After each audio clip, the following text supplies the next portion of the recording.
Nous sommes venus aujourd'hui sur instruction de son Excellence, Monsieur le Président de la République, venir constater la situation difficile que vivent les commerçants du marché Zinc à la suite de cet événement douloureux qui s'est déroulé la nuit du jeudi au vendredi dernier. Un incendie d'une très grande ampleur qui a emporté plus de 112 cantines, selon le constat qui a été fait par les sapeurs-pompiers dès le premier jour, et beaucoup de tables de vente de produits alimentaires. Donc c'est une situation très difficile. N'eût été la mobilisation exceptionnelle des sapeurs-pompiers qui ont mobilisé plus de 13 véhicules équipés avec un personnel très professionnel qui ont pu intervenir rapidement mais aussi de façon très efficace.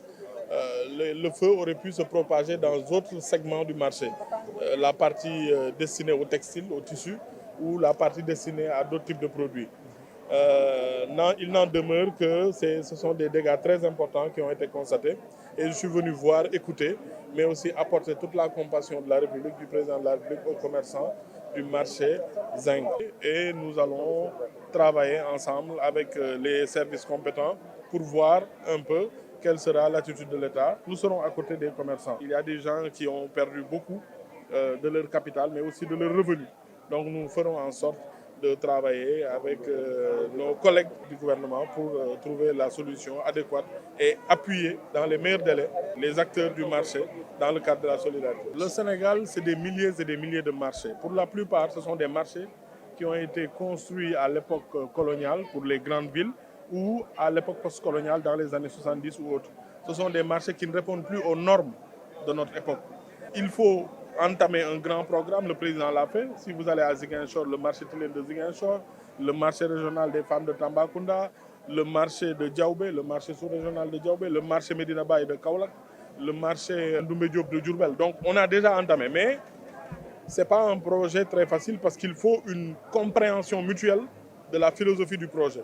Il faut que chacun fasse des concessions. Souvent, lorsque nous arrivons pour mettre en place ce type de projet, on a des résistances du point de vue des commerçants. Oui, dans quelles conditions on va nous rendre nos cantines? Est-ce qu'on va payer? Alors que ce n'est pas seulement une question de construction, c'est une question de gestion. Parce que les bâtiments peuvent durer, peuvent subir pendant 50 ans l'activité humaine.